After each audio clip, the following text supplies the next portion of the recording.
Okay, ఈరోజు మన leader ప్రోగ్రాంలో మన గెస్టు శివనగర్కి సంబంధించినటువంటి కాంగ్రెస్ పార్టీ తరఫున మరి కాంటెస్ట్ చేసిన సర్పంచ్ అభ్యర్థిగా మరి తను కూడా బారిలో ఉంటున్నాను.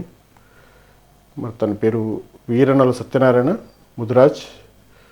మరి గత పార్లమెంట్ ఎలక్షన్ తర్వాత అసెంబ్లీ ఎలక్షన్ తీసుకుంటే ఒక కార్యకర్తగా చురుగ్గా పనిచేసినటువంటి వ్యక్తి.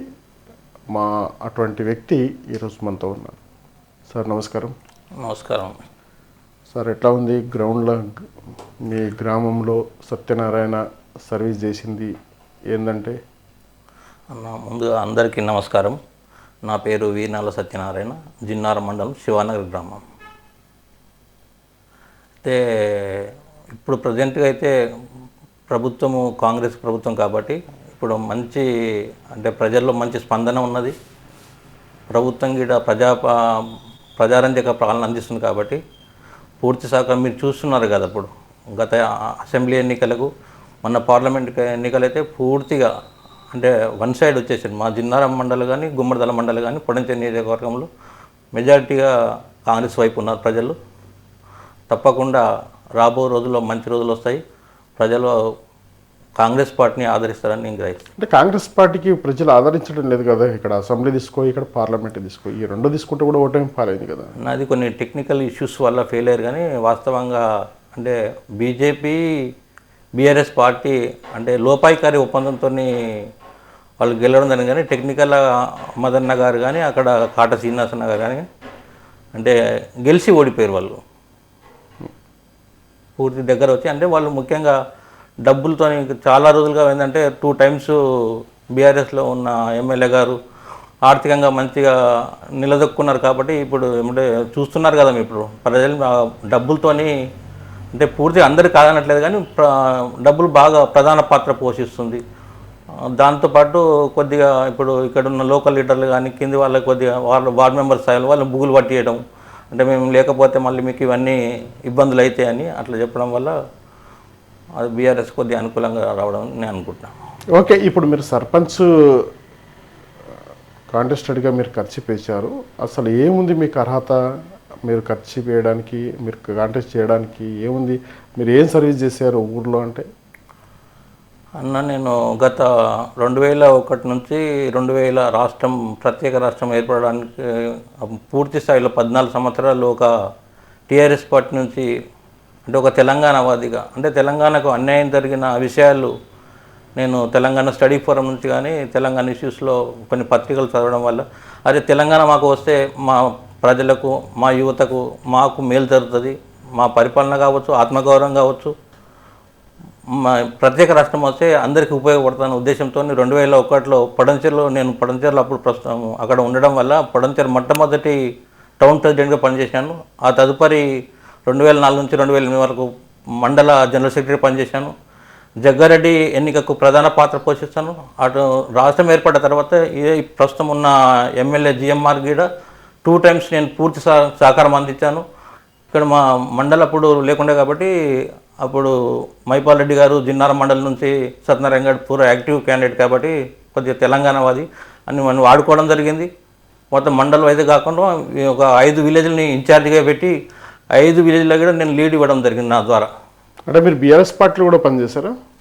ఫస్ట్ ఉద్యమంలో కీలక పాత్ర పోషిస్తామండి. చాలా ఈవెన్ కేసీఆర్ ఇప్పుడు పార్టీ పెట్టినప్పటి నుంచి తెలంగాణ వాదాన్ని ఆకర్షితులై ప్రత్యేక రాష్ట్రం వస్తే మా బిడ్డలకు మంచి జరుగుతున్న ఉద్దేశంతో టీఆర్ఎస్ పార్టీలో యాక్టివ్గా పనిచేయడం జరిగింది. ఎందుకు ఏమైనా అవకాశం రాలేదు మరి బీఆర్ఎస్ పార్టీ నుంచి మీకు? మేము చేసామండి. 2001 నుంచి 2014 వరకు కూడా పార్టీలో క్రియాశీలకం పనిచేసిన అటు పిమ్మట మైపాల్ రెడ్డి గారు ఇప్పుడు పొడంచేరు మా జిన్నారం మండలి ఇక్కడ ఇన్వాల్వ్మెంట్ అయిపోయిన తర్వాత ఈ కాన్ఫరెన్స్కి వచ్చిన తర్వాత కూడా మండల స్థాయిలో మేము పూర్తి స్థాయిలో సహకారం అందించాం. 2 times మమ్మల్ని ఉపయోగించుకున్నాడు. కానీ 2018లో ఎప్పుడైతే మేము సర్పంచ్గా ఎలక్షన్ వచ్చినప్పుడు మేము ఆయన రిక్వెస్ట్ చేయడం జరిగింది. అన్నగారు నేను నిలబడతా అంటే మాకు ఎటువంటి రెస్పాండ్ ఇవ్వలేడు. కాబట్టి మేము ఏం చేసినాము, మీరు ఒకటి గుర్తించాలి, శివానగర్ గ్రామంలో ఒక సర్పంచ్గా నిలబడ్డాడు ఒక బీఆర్ఎస్ పార్టీ నుంచి సపోర్ట్ చేసిన వ్యక్తి. ఎమ్మెల్యే సహకారం ఉన్నది, జడ్పీ చైర్మన్ ప్రస్తుతం చైర్మన్ కుంచాల ప్రభాకర్ గారు సపోర్ట్ ఉన్నాడు, అందరూ వాళ్ళు ఉన్నారు. ఆయన సర్పంచ్గా ఓడిపోయినాడు. అంటే వాళ్ళకి తర్వాత గెలిచింది. అంటే ఈ ఒక సర్పంచ్ అనే క్యాండిడేట్ వెనకాల సత్యనారాయణ అనే క్యాండిడేట్ ఉండడం వల్ల గెలిచిన అన్నది ప్రజలకు తెలుసు, వాళ్ళకి తెలుసు. కానీ సత్యనారాయణ మాత్రం తెర మీదకి తీసుకురాలేరు. తీసుకురాలేకపోవడం అంటే కారణం పెద్ద నాయకులు అంటారు. అంటే వాళ్ళు ఏంటంటే ఒక బలమైన నాయకుడు వస్తే వాళ్ళకి ఇబ్బంది. వాళ్ళకు అంటే నాయకులు కొందరు అంటే అందరూ అట్లా ఉండాలని చెప్పాను, కానీ కొందరు ఏంటంటే వాళ్ళకి చెప్పు చేతుల్లో ఉండే క్యాండిడేట్లనే ఇది చేస్తారు. ఇంకోటి దుర్మార్గం ఏంటంటే, నేను 20 ఏళ్ళు తెలంగాణ వాదం కోసం బీఆర్ఎస్ పార్టీకి పనిచేస్తే జై తెలంగాణ అన్నోనికేమో పక్కన పెట్టారు, నై తెలంగాణకి సీట్ ఇచ్చారు. అంటే అక్కడ కేసీఆర్ నుంచి మొదలుకుంటే ఇక్కడ గ్రామీణ స్థాయి కూడా ఇదే. అందుకోసమే ఇప్పుడు చూస్తున్నారు కదా, ఇప్పుడు అదే సిచ్యువేషన్లో మొత్తం బీఆర్ఎస్ పార్టీని అందుకోసం పక్క పెట్టారు ప్రజలు కూడా. అంటే బాగా ఆస్తులు అక్రమంగా సంపాదించారని పక్క పెట్టారా, లేకపోతే జై తెలంగాణలకు అన్నోళ్ళకు పక్కకు పెట్టారని వాళ్ళని పక్క పెట్టారా? అన్నీ ఉన్నాయండి. అలా ఉన్నది. ఇప్పుడు మొత్తం వాళ్ళంతా ఇప్పుడు కేసీఆర్ పాలన నుంచి ఇప్పుడు ఇక్కడ లోకల్ వారికి కూడా అందరూ అక్రమంగా ఆస్తులు చంపుకోవడం చూస్తున్నారు కదా, ఇప్పుడు మీడియాలో చూస్తున్నారు. ప్రజెంట్ జరుగుతుంది, వాస్తవం అదే కదా. ఎట్లుంది మరి మీ గ్రామంలో బీఆర్ఎస్ పార్టీ ఇప్పుడు మీరు ముఖ్యంగా గ్రహించాలి. మొన్న ఎమ్మెల్యే గారి ఎలక్షన్ అప్పుడు మేము నీలం మధు వైపు ఉండి అప్పుడు బీఎస్పీ తరపు నుంచి సపోర్ట్ చేయడం జరిగింది, ప్లస్ కాంగ్రెస్ వైపు నుంచి. అక్కడ బీఆర్ఎస్ కంటే కూడా ఇక్కడ కాంగ్రెస్ పార్టీకి మాకు రెండు కలిపితే చాలా వచ్చినాయి. ఇంకా రీసెంట్లీగా మొన్న జరిగిన ఎంపీ ఎలక్షన్లో భారీ మెజార్టీ ఉంది. ముఖ్యంగా ఈ సందర్భంగా మా గ్రామ ప్రజలకు ప్రత్యేక ధన్యవాదాలు తెలియజేస్తున్నాను. భారీ మెజార్టీ ఇచ్చేది శివానగర్ నుంచి మైనార్టీలు కావచ్చు, బహుజన వర్గాలు కావచ్చు, దళిత వర్గాలు కావచ్చు, ప్రతి ఒక్కరికి కూడా. అంటే మా దగ్గర మోర్ దెన్ 60% గ్రామం నుంచి కాంగ్రెస్ పార్టీ వైపు ఉన్నారు. వాళ్ళకు ఓన్లీ 20% వచ్చింది, మాకేమో 60% వచ్చింది. మాకు 604 ఓట్లు మాకు వస్తే వాళ్ళకి కేవలం 200 చిల్లర మాత్రమే వచ్చింది. కాబట్టి ఖచ్చితంగా మేము గ్రౌండ్లో పనిచేస్తున్నాము, ప్రజలు కాంగ్రెస్ వైపు ఉన్నారు. అంటే ఇప్పుడు ఏదైతే గ్రౌండ్ లెవెల్లో తీసుకుంటే ఇప్పుడు నీలం మధు తర్వాత కాటా అనేది రెండు వర్గాలు, అంటే పైకి చెప్పకపోయినా గ్రౌండ్ లెవెల్లో రెండు వర్గాలు అనేది గ్రౌండ్ లెవెల్లో కనిపిస్తున్నట్టు మాట్లాడు. అంటే మీరు నీలం వర్గమా లేకపోతే కాటా వర్గమా? అప్పుడు మేము అనివార్య పరిస్థితులు అప్పుడు మేము పొలిటికల్గా అక్కడ అంటే మేము స్వచ్ఛందంగా పనిచేస్తున్నప్పుడు ఆయన కొద్ది కార్యక్రమాలు ఆకర్షితులై నీలం మధు వైపు ఉన్నామండి. అంటే అంతకు మునుపు కూడా కాటా సీన్ అన్న కూడా చాలా పనులు చేశాడు. అయితే ఎప్పుడైతే ఇప్పుడు ఈ ఎలక్షన్లో మేము ఇప్పుడు పార్టీ నుంచి ఇద్దరు మమేకమై పనిచేశారు కాబట్టి సీన్ అన్న కూడా ఫుల్ఫిల్గా పనిచేశాడు కదండి. ఇప్పుడు అన్నగారు కూడా ఇప్పుడు అక్కడ మాకు భేదం లేదు. కొందరు మాట్లాడతారు కొందరు బయట, కానీ అంతర్గతంగా అందరూ ఉన్నారు. వాళ్ళకి ఇద్దరికి కూడా సయోధ్యం ఉందండి. తప్పకుండా రేపు రాబో రోజుల్లో మా దిన్నార మండల్లో పూర్తిగా అంటే 14 గ్రామ పంచాయతీలో సర్పంచులు కావచ్చు, ఉప సర్పంచులు కావచ్చు, జడ్పీటీసీ కావచ్చు, ఎంపీపీలు కావచ్చు, తప్పకుండా కాంగ్రెస్ వైపే ప్రజలు. ఈసారి మీరు కాంగ్రెస్ అభ్యర్థిగా మీరు సర్పంచ్కు ఎందుకు పోటీ చేస్తున్నారు? మాకు ఒకటే ఉద్దేశం అన్న, అంటే సుదీర్ఘ కాలం పాటు ఇప్పుడు మా విలేజ్లో ఒకటే 2 కుటుంబాలు రాజకీయంగా ముందుకు వచ్చినాయి. అంటే అనుకున్న స్థాయికి ఎదగలేకపోయింది, అంటే అభివృద్ధి చెందలేకపోయింది గ్రామం. పడంచేరు శివారికి చాలా దగ్గరలో ఉంది, పారిశ్రామిక ప్రాంతం దగ్గరలో ఉంది. సుదీర్ఘ కాలం పాటు మా గ్రామానికి చెందిన ఒక 2 నాయకులు అంటే 2 times 3 times ఎంపీపీ ఇప్పుడు ప్రజెంట్గా జిల్లా పరిషత్ స్థాయికి జిల్లా లెవెల్లో వాళ్ళు రాజకీయంగా ఎదిగిరి తప్పితే మా గ్రామాన్ని ఎటువంటి అభివృద్ధిలోకి చేయకు. ఇది వాస్తవం. అంటే ఇప్పుడున్న ప్రజెంట్లీ సర్పంచ్ కావచ్చు, ప్రజాప్రతినిధులు మీ గ్రామ శివారులో కబ్జాలకు ఏమైనా గురైనాయి అంటారా? భూములు ఉన్నాయండి. ఇప్పుడు మేమేమైనా కంప్లైంట్ చేస్తే ఏమైందంటే రెవెన్యూ డిపార్ట్మెంట్లో ఇప్పుడు మాకు అధికారం లేకపోవడం వల్ల ప్రభుత్వం అక్కడ ఈ ప్రభుత్వం తరఫు నుంచి డిపార్ట్మెంట్ నుంచి మాకు ఎటువంటి సపోర్ట్ చేయట్లేదు. వాళ్ళ యొక్క పరపతిని ఉపయోగించి ఎక్కడెక్కడ తప్పకుండా రాబో రోజులలో ఇప్పుడు కాటా సీన్ అన్న ఉంటాడు, మధు గారు ఉంటారు కాబట్టి తప్పకుండా వెలికి తీస్తాము. ముఖ్యంగా మీరు గ్రహించాలి, గత 8 సంవత్సరాల క్రితము 114 సర్వేలో ఎల్ఈడి పరిశ్రమ కోసానికి ప్రభుత్వము టీఐసిసి ద్వారా తీసుకోవడం జరిగింది. చాలా దౌర్భాగ్యం అండి, దుర్మార్గం. నేను ఒక ఆర్టికల్ చదివాను, తెలంగాణ రాష్ట్రంలో అత్యంత తక్కువ రేట్లో శివానగర్ గ్రామ పంచాయతీలో ఉన్న 120 నుంచి 130 ఎకరాలు ప్రభుత్వము ఏవైతే ఎల్ఈడి పరిశ్రమల ద్వారా వాళ్ళకు కట్టబెట్టడం జరిగింది. ఇక్కడ మార్కెట్ విలువ చూస్తే కనీసం 2 నుంచి అప్పుడే 2 కోట్ల దాకా ఉన్నది. మరి 2 కోట్ల వాల్యూని మీరు 5 లక్షలతో ఎట్లా కేటాయించారు? మరి ఇదే ప్రజాప్రతినిధులు అప్పటి నుంచి ఉన్నారు. మరి ఎందుకు ప్రజల వైపు ఎందుకు అంటే వాళ్ళకు ఓట్లు గెలవడానికి రాజకీయం చేయడానికి ఏమో ఓట్లు మన గ్రామ సంబంధించిన వ్యక్తులు కావాలి, వాళ్ళ ఓట్లు కావాలి. కానీ అభివృద్ధిలో మాత్రం శూన్యం. అంటే వాళ్ళ సొంత లాభం కోసం చేస్తారు. అంటే ఎప్పుడైనా నిలదీశారా మరి మనకి ఇంత అన్యాయం జరుగుతుంది మన గ్రామ ప్రజలకి మరి ఎల్ఈడి? నేను నా గురించి చెప్తానండి. 2016లో మొత్తం ఎప్పుడైతే ఈ ఎల్ఈడి పరిశ్రమల కోసానికి రైతుల నుంచి తిరిగి తీసుకుంటున్న సందర్భంలో నేను ప్రత్యేకంగా ఇన్వాల్వ్మెంట్ అయ్యి రైతుల్ని వాళ్ళతోని మొబిలైజ్ చేసి ఒక 40 మందిని తయారు చేసి మొత్తం వాళ్ళకి చెప్పడం జరిగింది. ఇట్లా చాలా దుర్మార్గము. ఎందుకంటే అసైన్డ్ ల్యాండ్ ప్రభుత్వానికి అవసరం కోసం తీసుకోవచ్చు, కానీ దాంట్లో కూడా కొన్ని రూల్స్ అండ్ రెగ్యులేషన్స్ ఉన్నాయి. ఎప్పుడైతే వాళ్ళు చేరినప్పుడు వాళ్ళకు ముందు నోటీస్ ఇచ్చి అటు తర్వాత తీసుకోవాలి. కానీ ఎటువంటి నోటీసులు లేకుండానే ఇమీడియట్లీగా వాళ్ళ అంటే వాళ్ళకు కూడా ఉపాధి చూపించాలి. ఇప్పుడు ఏదైతే భూమి అయితే లాక్కుంటారో అన్న, ఇప్పుడు ఉపాధి తర్వాత విషయం. ముందుగా ఇక్కడ ఇదే దగ్గర ఉన్న దాయార గ్రామ పంచాయతీ అక్కడ 20 లక్షలకి ఇచ్చారు ఒక ఎకరానికి వచ్చేసి. మాది సేమ్ రింగ్ రోడ్కి జస్ట్ ఒక 2 కిలోమీటర్ తేడా ఉన్నది. అక్కడ ఏందేమో వ్యవసాయానికి పనికిరాని గుట్టలు చెట్లు అట్లాంటి పొలం మీరు చూసి ఉంటారు.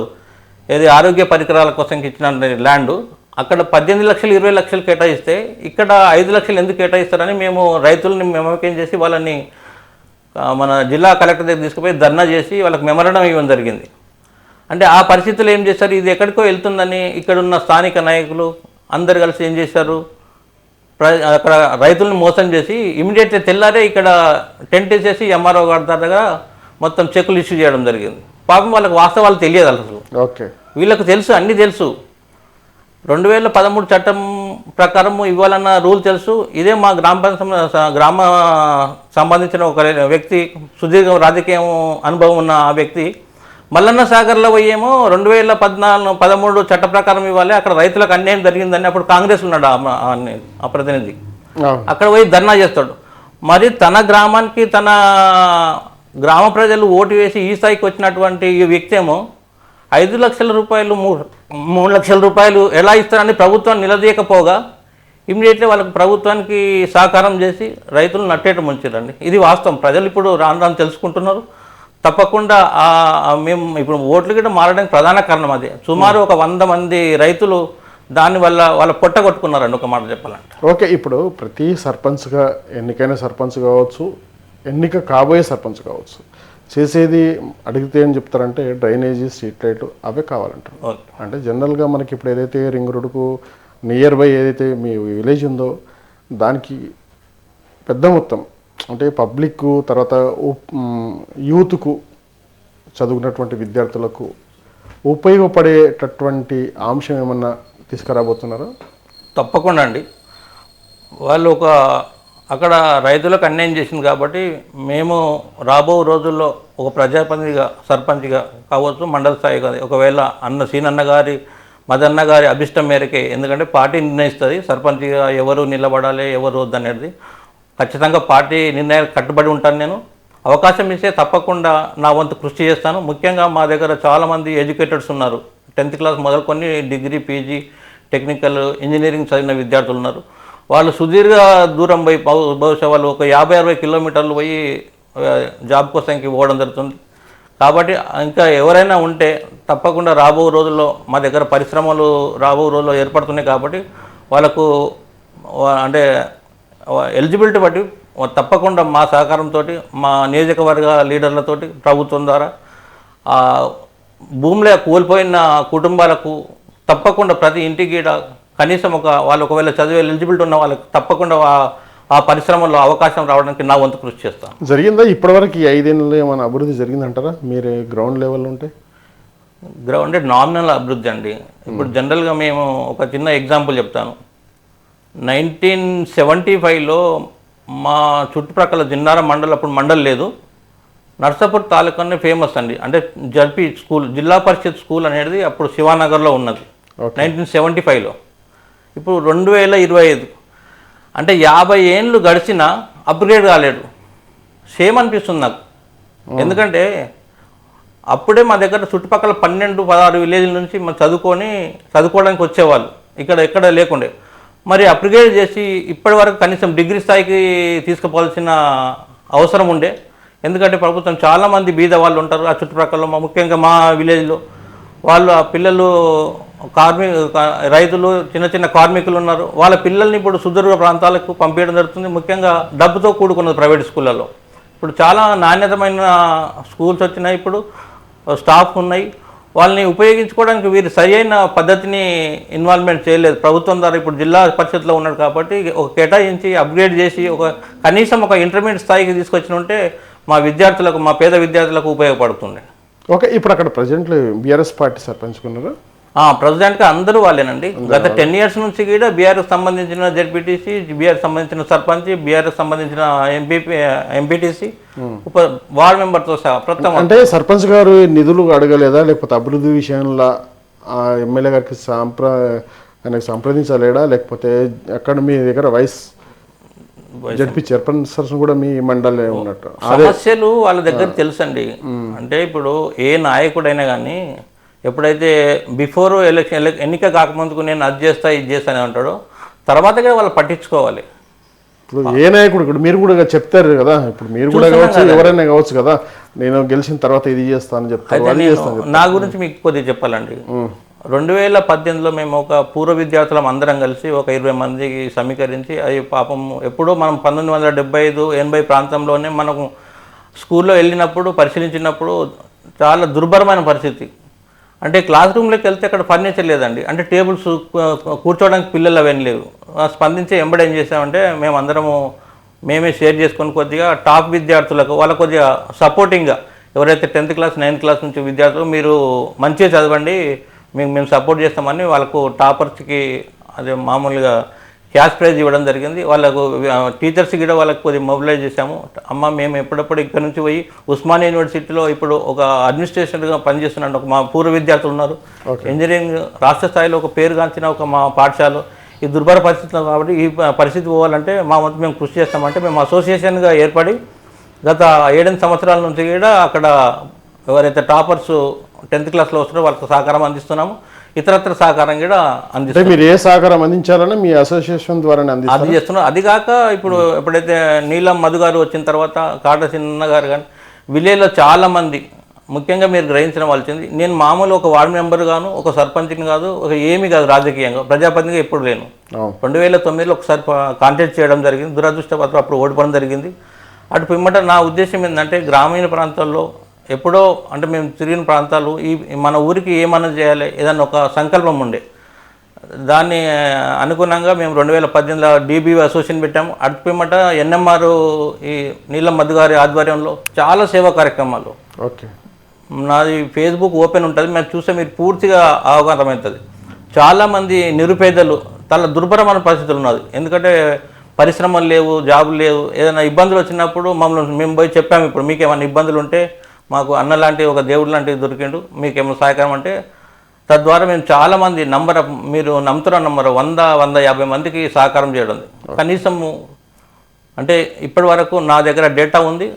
అంటే ఏ విధంగా సహకారం అందించారు? ఫైనాన్షియల్గా చేసాం. ఫైనాన్షియల్ ఎక్కడంటే ఒక గరీబ్ వాళ్ళు వచ్చేసి అన్న మాకు పెళ్లి పెట్టుకున్నాము ఇట్లా సహకారం అంటే మా వంతు పూర్తి స్థాయిలో చేయకపోయినా మా తోచిన సహకారం 10,000 కావచ్చు, 5,000 కావచ్చు, 20,000 కావచ్చు. ఒక్కొక్కరికి నాకు కొన్ని వేరే స్వచ్ఛంద సంస్థలు కూడా సపోర్ట్ ఇవ్వడం జరిగింది. ఒక అబ్బాయి కాళ్ళు విరిగిపోయి చాలా ఇబ్బందులు పడుతున్నాడు, అన్న నాకు ప్రభుత్వం ద్వారా ఏం జరుగుతలేదు, కొద్దిగా మీ ద్వారా ఏమైనా చేయండి అంటే అతనికి ఆర్టిఫిషియల్ లెగ్ కోసానికి 1,00,000 రూపాయలు ఇవ్వడం జరిగింది. వాళ్ళు ఇప్పటికీ కూడా మీరు చూడండి అసోసియేషన్ ద్వారా, స్వచ్ఛంద సంస్థ ద్వారా, మదన్న ద్వారా చాలా నంబర్ ఆఫ్ పీపుల్స్కి యాక్సిడెంట్ కావచ్చు, పెళ్ళిళ్ళకు కావచ్చు, ఇతరత్ర చాలా మందికి మహిళలకు, పురుషులకు ఆ రకంగా మేము హెల్ప్ చేసాము గత 5 సంవత్సరాల నుంచి. ఓకే, ఇప్పుడు ఏదైతే మీరైతే పూర్వ విద్యార్థుల ఏదైతే మీరు చదువుకున్నటువంటి పాఠశాల ఏదైతే ఉందో అది ఇప్పటివరకు 10th క్లాస్ పొజిషన్లోనే ఉందా? 10th వరకు ఉంది. ఓకే, 10th వరకు ఉంటే ఇప్పుడు మీరు అధికారంలోకి వస్తారు, వచ్చిన తర్వాత దాన్ని డిగ్రీ లెవెల్లో తీసుకొస్తారా? తప్పకుండా. ముందు దాన్ని ఇప్పుడు 10th వరకు ఉంది కాబట్టి ప్రస్తుత స్టెప్ ఏంటంటే మేము ఎడ్యుకేషన్ మినిస్టర్ ద్వారా కావచ్చు, మా లోకల్గా ఇప్పుడు సీనన్న ఉన్నాడు, ప్రభుత్వం మాది ఉంది, రేవంత్ రెడ్డి గారికి మదన్న గారికి చాలా అనుకూలంగా ఉన్నారు కాబట్టి వాళ్ళ సహకారంతో ఈ 10th నుంచి ఇంటర్మీడియట్ వరకు ఫస్ట్ స్టెప్గా మేము వాళ్ళ ద్వారా ఖచ్చితంగా చేపిస్తాము. చాలా అంటే 70-80 ఏళ్ళు కట్టిన బిల్డింగు మంచిగా చాలా బాగుంది. వీళ్ళ ఆధ్వర్యంలో కట్టినటువంటి మీరు చూస్తే తెలుస్తుంది, దుర్భర స్థితిలో ఎప్పుడు కూలిపోతే తెలుస్తలేదు అసలు. అది పరిస్థితి ఉంది. మొత్తం దాన్ని డిమాలిషన్ చేసి మళ్ళీ పునర్వైభవం తీసుకొస్తారు. తప్పకుండా అండి, తప్పకుండా చేస్తాము. స్కూలే కాదు, గ్రామానికి సంబంధించిన పరిసర ప్రాంతాలు కావచ్చు, గ్రామీణాభివృద్ధి వాళ్ళు అనుకున్నట్టు ఏమీ అభివృద్ధి చెందలేదు. నేను చెప్పాను కదండి, రోడ్లు సీసీ జనరల్గా ఎవరు ఎన్నికైనా కానీ ఎంతో కొంత డెవలప్మెంట్ కాదనలేను అయ్యింది, కానీ వీళ్ళకు అవకాశం ఇచ్చారు. ఒక మండల ప్రెసిడెంట్ చేశారు ఆ కుటుంబానికి, ఒక జడ్పీటీసీకి 2 సార్లు అవకాశం ఇచ్చారు, జిల్లా పరిషత్ చైర్మన్గా వెళ్ళిపోయారు. కానీ గ్రామానికి చేసింది ఏముంది చెప్పండి. అడిగారా మీరు ఎప్పుడన్నా మన విలేజ్కి సంబంధించినటువంటి అభివృద్ధి పనులు మనకు రావడం లేదు, మరి ఎప్పుడన్నా మనకు కావాలి అని మీరు ఎప్పుడన్నా మీరు అధికారులను కానీ తర్వాత ప్రజాప్రతినిధులను నిలదీశారు? చెప్పాము, నంబర్ ఆఫ్ టైం చెప్పాము. ఇప్పుడు రైతుల నుంచి ప్రభుత్వం తీసుకుంటున్న సందర్భంలో ప్రభాకర్ గారి ఇంటికి వెళ్ళి మేము అడిగాము, అన్నగారు వాళ్ళు చాలా బీదస్తులు, 2 లక్షలు ఇస్తే వాళ్ళ సప్పులో ఉంటాయి, మేము ఇచ్చే 5 లక్షలకి 2 అన్నదమ్ములు ఉంటే అవి వెళ్ళిపోతాయి, మీరు వేరే ఎవిడెన్స్ గిట్ చూపించాము, ఒక అడ్వకేట్ దగ్గర మొత్తం స్టడీ చేయించాము. ప్రభుత్వం అప్పుడు ఒకవేళ జస్ట్ ఫైట్ చేసి తప్పకుండా ఇంకా ఎక్కువ మొత్తంలో ఇచ్చేవాళ్ళు. ఇతను ఏమి పట్టించుకోలేదని నేను చెప్తున్నాను ఓపెన్గా. ఎందుకంటే వేరే దగ్గర ఇప్పుడు ఈవెన్ మదే మండల్లో, జిన్నారం మండలంలో 400 పై చిలుకు ఎకరాలని అక్కడున్న లోకల్ ప్రజాప్రతినిధులు ఇన్వాల్వ్మెంట్ అయ్యి వాళ్ళు ఆపడేయడం వల్ల ఇప్పుడు ఈరోజు వాళ్ళకు మేలు జరిగింది. ఓకే, కానీ అదేవిధంగా మనం కొద్దిగా ఆపి ఉంటే రైతులకు మేలు జరిగేది. ఇప్పుడు వాళ్ళు వాళ్ళకు జన్మజన్మలో వాళ్ళకు రుణపడి ఉండేది, కానీ ఆ రకంగా జరగలేదు. మేము రిక్వెస్ట్ చేశాము. ఇప్పుడు ఇంత ఫైట్ చేస్తున్నప్పుడు అతను ఒక ప్రజాప్రతినిధి లేని ఒక మామూలు సత్యనారాయణ ఇంత ఇల్లు చేస్తున్నాడు, మరి నేను ఎందుకు చేయకూడదని ఆయన కుతూహలం ఉండాలి, ఆయన తపన ఉండాలి, ప్రజలకు చేయాలని ఒక తపన ఉంటే ఏదైనా చేయొచ్చండి. అంటే అక్కడ ఉన్న సర్పంచ్ అసలు ఈ సమస్యలపైన ఎప్పుడు స్పందించలేరంటారా? స్పందించకనే కదా, అంటే ఇప్పుడు అంటే సామాజిక అవగాహన ఏమో పట్టించుకోవట్లేదు.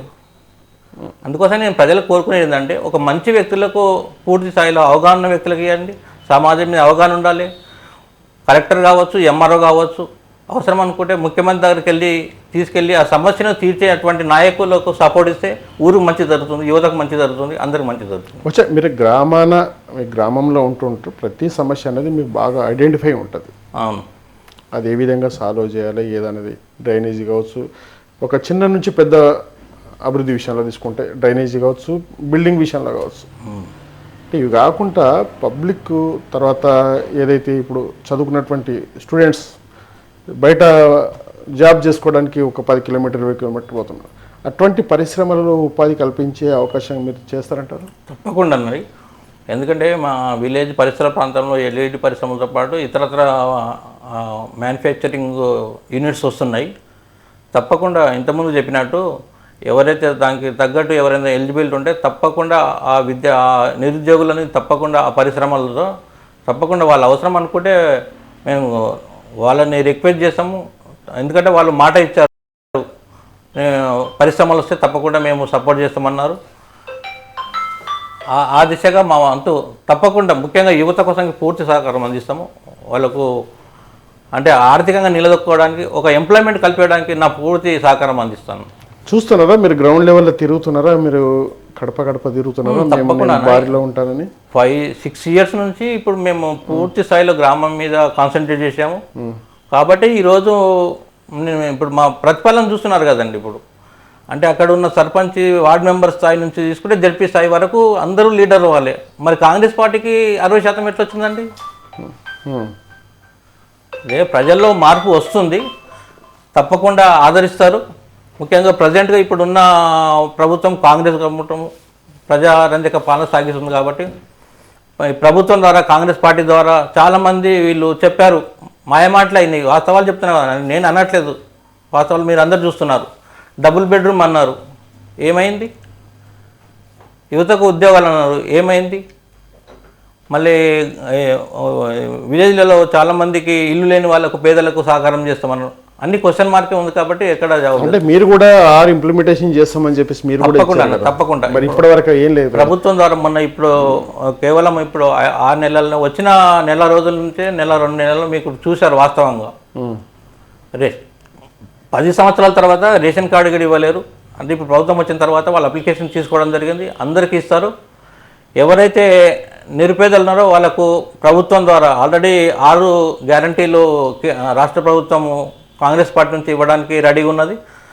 తప్పకుండా ఆ 6 పథకాలు ఇంప్లిమెంటేషన్లో మా పాత్ర ప్రధానంగా ఉంటుంది.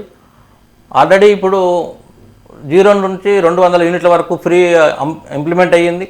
ఒకవేళ కొందరు ఏమైనా టెక్నికల్ అంటే దౌర్భాగ్యం ఏంటంటే టీఆర్ఎస్ ప్రభుత్వంలో కొందరు రేషన్ కార్డు రాలేకపోవడం వల్ల అది కొందరికి ఒక 5% ఉంటారు. అలాంటి వారికి మళ్ళీ చేస్తాము. ముఖ్యంగా బస్ సౌకర్యం ఉన్నది. ఇప్పుడు అంటే కొన్ని ఈ మధ్య ఏమైందంటే మనకు ఎలక్షన్ కోడ్ ఉండడం వల్ల ఇప్పుడు ఈ పెన్షన్ కానీ రైతు బంధు ముఖ్యంగా అవి కొద్దిగా అనివార్య కారణాల వల్ల పెండింగ్ అయింది. తప్పకుండా రేవంత్ రెడ్డి గారి గౌరవ ముఖ్యమంత్రి గారి వాళ్ళ సూచన మేరకు ఆగస్టు 15 లోపల ఇస్తాను కాబట్టి తప్పకుండా ప్రభుత్వం చేసే కొద్దిగా ఒక రోజు ఇటు కావచ్చు కానీ తప్పకుండా నెరవేర్తానని నేను నమ్ముతున్నాను. ఆ దిశగా మా ప్రయత్నం. రైట్. ఓకే, ఏదైతే ప్రజలు నాకు అవకాశం ఇస్తే ఇక్కడ కాట శ్రీనివాస్ కావచ్చు, ఇక్కడ నీలమ్మది కావచ్చు, వీళ్ళిద్దరు ఆధ్వర్యంలో మరి నా బాడీతోటి నా విలేజ్ పర్పస్లో వస్తున్నటువంటి పరిశ్రమలతోటి పబ్లిక్ని, యూత్లను నేను ఒక ఉపాధి కల్పించే దిశగా నేను పనిచేస్తానని చెప్పేసి మనతో చెప్తా ఉన్నాను.